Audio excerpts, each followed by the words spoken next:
3 trains from Swanage to London that went right through, and there was 2 trains that started from London that came right through to Swanage.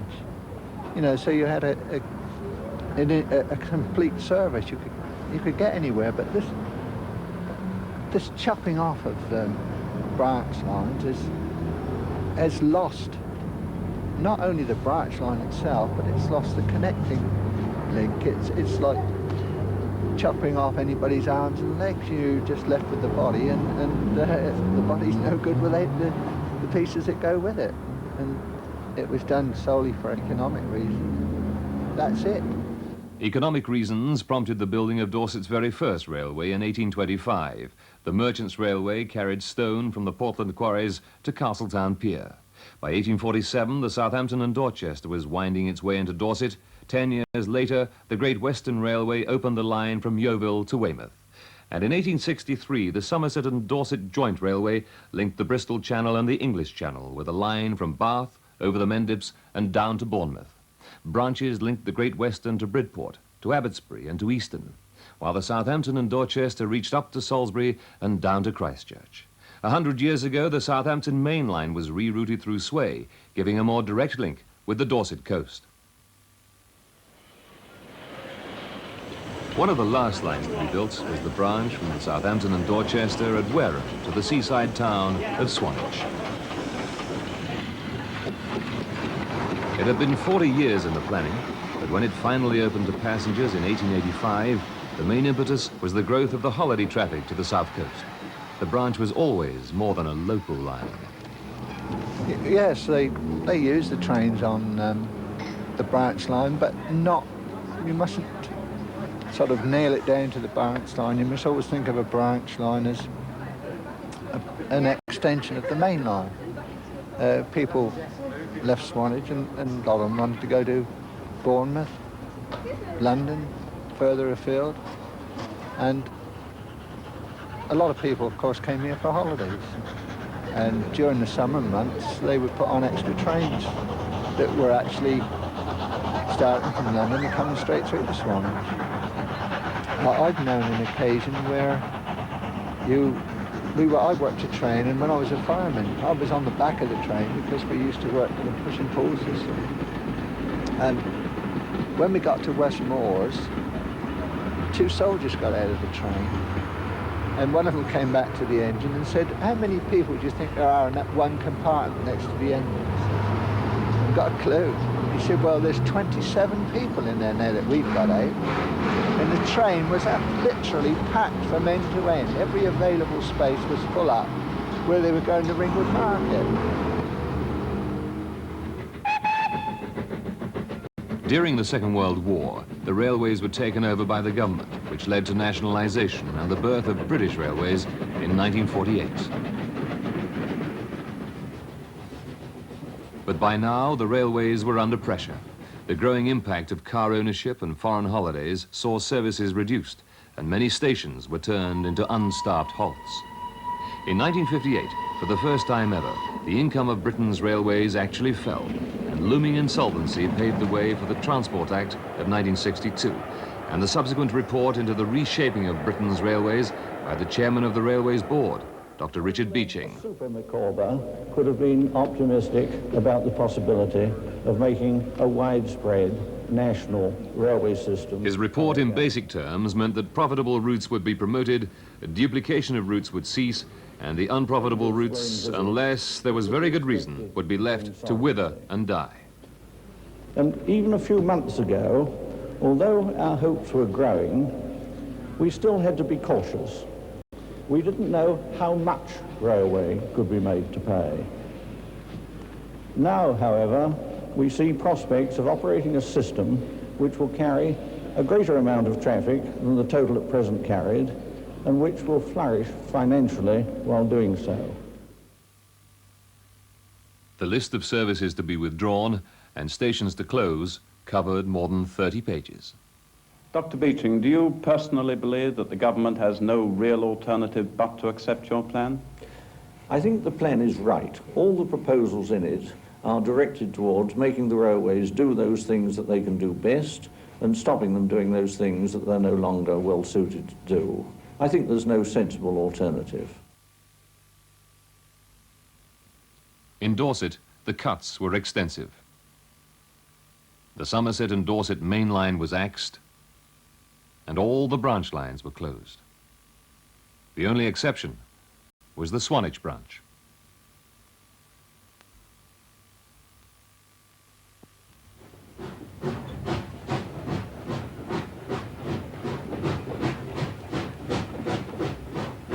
Swanage's holiday traffic meant that for the moment at least, it was saved from the axe.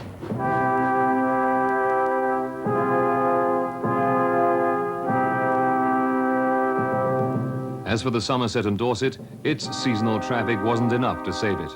The Pines Express, pride of the line, bringing tourists from the north to the seaside at Bournemouth, was rerouted away from the S&D in 1962, foreshadowing the end.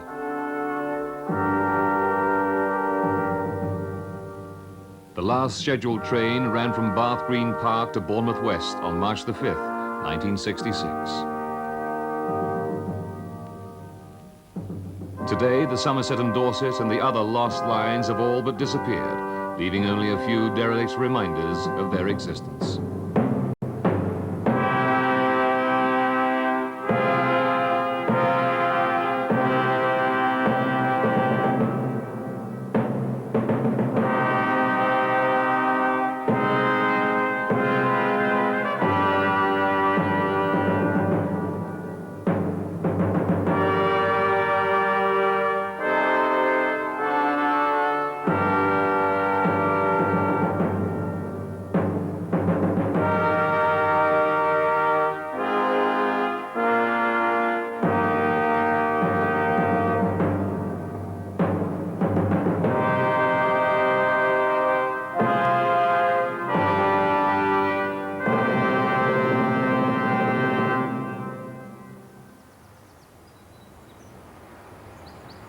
Swanage may have escaped the Beeching axe, but its reprieve was brief.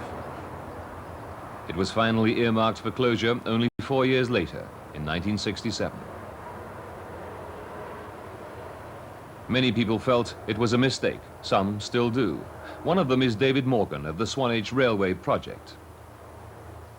The Swanage branch was a branch line in the true sense of the word, a rural branch serving a seaside resort. People had come with their buckets and spade by train for many, many years. The service on the line was to a large extent tailored to the needs of the 50s.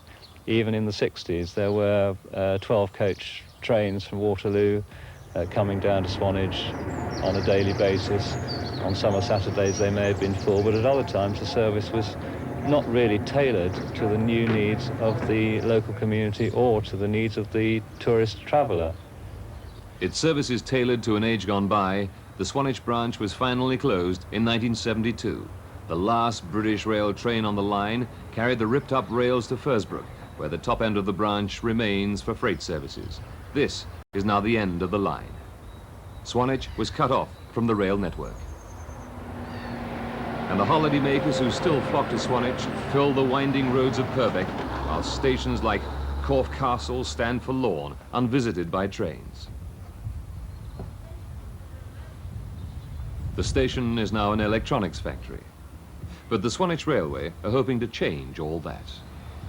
The Beeching closures took place at a time when I think the railways were, to a certain extent, in the twilight. They'd come forward from the Victorian age. We were left with a legacy of slightly antiquated infrastructure. I think it's always a fundamental problem with the innovator of technology, such as Britain was at the time, that by the time everybody else comes along with their own version of the same thing, the original innovator finds himself left behind. And I think this is a problem with our own railway system, that in fact it basically is a Victorian legacy. And I think in the late 60s, when Beeching was making his cuts, it wasn't appreciated that the main lines had to have their branches to feed them. By cutting off the branches, in fact, began to stifle the main lines as well.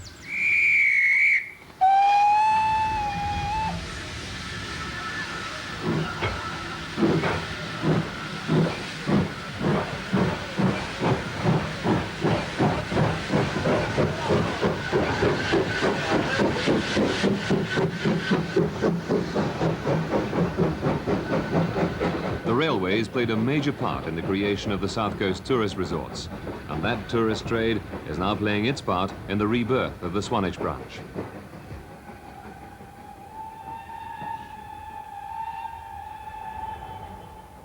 While most of Dorset's disused railways are beyond rescue, the track bed and the buildings of this branch are intact, owned by Dorset County Council. An army of volunteers is undertaking the massive task of relaying the line from Swanage through Corfe and up to Fursbrook.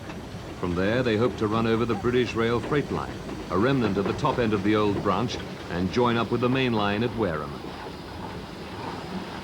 But until the line is complete and a proper service can be operated, what brings the tourists here is the attraction of steam. One of the volunteer engine drivers is Stan Symes, who's worked on the railways since 1939. There's a great interest in steam. Steam was one of them big factors because always, you know, weekends especially, when you were travelling anywhere with steam engine, there was always somebody out taking photographs and that. The interest was great in steam, but this sort of thing brings it back again. And they come solely to see a steam engine there. People travel hundreds of miles just to get on a steam engine or see a steam engine. Whereas, of course, in the old days, that was the form of traction. Everybody used it. There's something about them. It takes me back, what, over 20 years when steam finished. It takes me back to those days.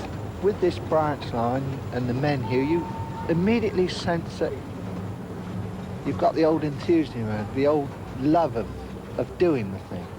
Not doing it just because it's solely a job. It's something that men want to do.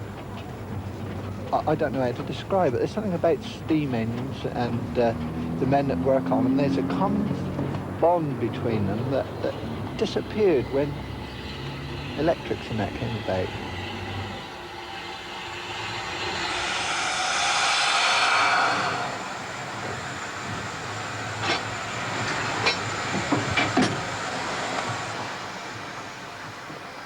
I'm not saying that they used it because steam was there, but I think nowadays that is the big factor. It's an attraction, and with these restored lines, if you've got an objective or somewhere to get to, at the moment the Swanage branch only runs about 1.5 miles, but it will get to Corfe very shortly, and ultimately it will get to Wareham to connect with the main line. That is the hope anyway.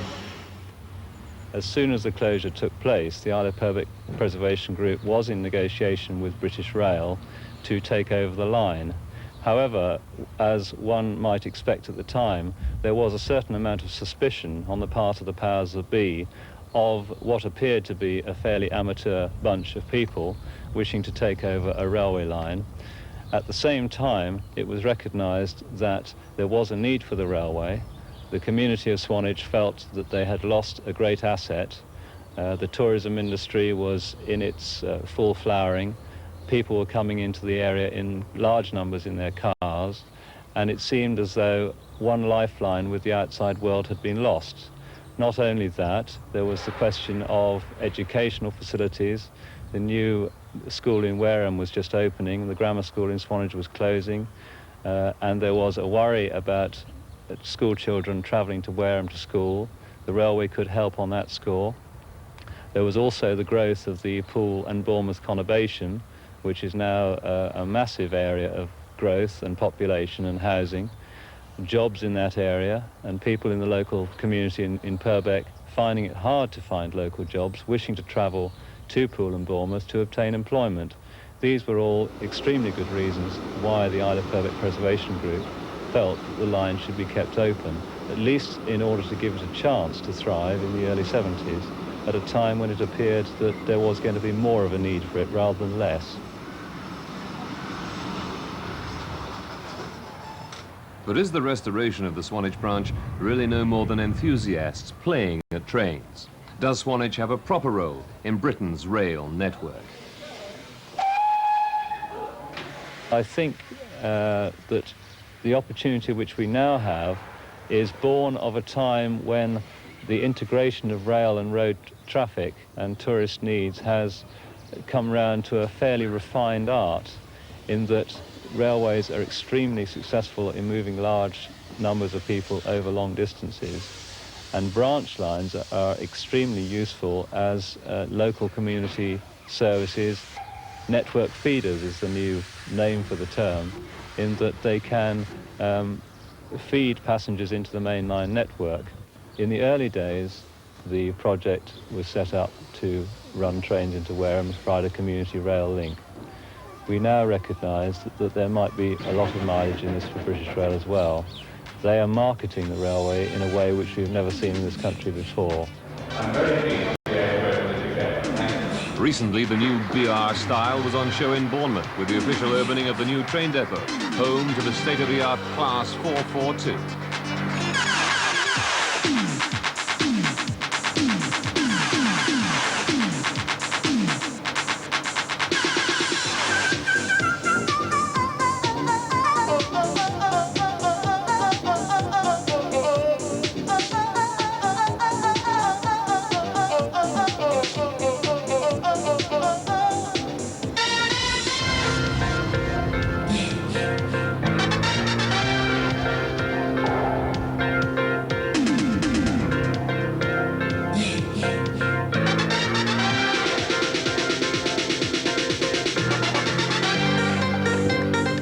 Electric. It's already smashed the record for the Weymouth run, and despite late deliveries and technical problems, British Rail believe that eventually it'll take the rail passengers of the South into the next century at high speed.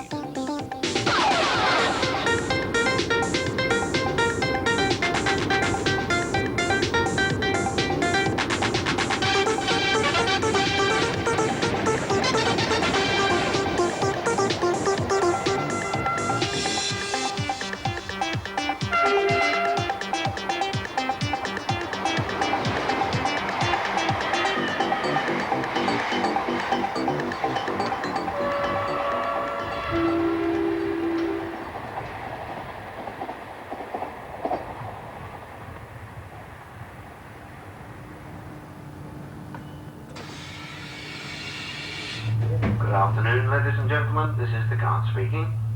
Welcome aboard the Wessex Electric, which will call at Southampton, Southampton Parkway, and London Waterloo. The Wessex Electrics have come at a time of drastically reduced government subsidy to the railways. As recently as 1983, the government-sponsored Serpil report suggested closing the line from Bournemouth to Weymouth. So how can £52 million of investment make economic sense? Or have ideas changed about the need for economic viability? No, the ideas haven't changed. We do, in fact, have to make all our investment in the railways pay, and that's extremely important principle. So although there have been doubts in the past about the future of this line, the investment of £16 million in the electrification in itself and the new trains have each had to be justified on their merits and give a financial rate of return the same way as any other railway project. The question is it actually better to electrify the line from Bournemouth to Weymouth, and does that actually give you a better financial return? In the sums which we did 3 years ago, we became quite convinced that the best option, when we had to renew the trains themselves, was in fact to invest in electrification. We actually can reduce our operating costs by adopting that method, and at the same time, of course, we are giving an improved service to the customer. I think that the opportunities in Dorset will develop from the electrification plan and the introduction of new stock, which we will be bringing in between now and July, August. The start of that is actually rebuilding the stations, which we've done. We have increased the size of the car parks. We had over 1,000 car park spaces between Weymouth and Bournemouth. We are adding another 300 to 400 spaces before the middle of the year. So that's the start. The other thing is to develop railheads. We recently reopened Southampton as a parkway station. We put in 400 car park spaces, and as a result of that, we're already full and our revenue at Southampton Parkway is £2 million. But does it make sense to invest in a main line with no branches? Is it putting money into something which has no room for growth? The Swanage Railway believes that by running a service from its stations on the Isle of Purbeck to stations anywhere on the BR network, they can provide the expansion to the network that'll make British Rail's investment worthwhile.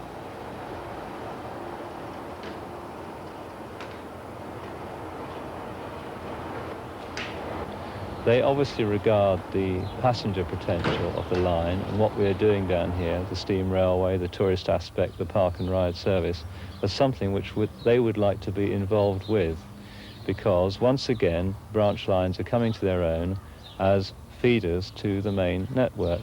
We are all part of a railway industry. British Rail are running a public national rail network. In the early days, when private railway preservation societies started to spring up all over the country, British Rail, notwithstanding, regarded them obviously as a bit of a threat. They saw people putting together and rebuilding stretches of railway line which they had found to be uneconomic and unviable and which they had closed. We now have a recognition by British Rail that the private and the public sectors of the railway industry must coexist, must cooperate if they are both to survive. And the image of railways which they are now putting over is an image of modernisation going in hand with preservation of the heritage. British Rail recognised that a link between the Swanage branch and the existing main line to Wareham and Weymouth will be of mutual benefit. Gordon Pettit acknowledges that. He also acknowledges that British Rail's attitude to rebuilding old railways hasn't always been positive. Well, perhaps that may be the case in the past. The present is very much a business-orientated approach, and we have already got the Watercress line extended to our Alton station so that people can make direct transfer between British Rail trains and private railways. We hope that when the Bluebell Railway eventually get into East Grinstead, the same thing will happen, and we've made provision in our recent electrification for that to happen. So far as Dorset is concerned, the Swanage Railway, we wish every success. We will certainly be happy to connect our trains with their trains, and we have provisional ideas for an interchange at Workgate Junction between the two systems. So we're very keen, and we wish private railways every success, and we feel that as they develop and as leisure interests develop, it's more business for us, and hopefully the connections between British Rail and them means more business for them too.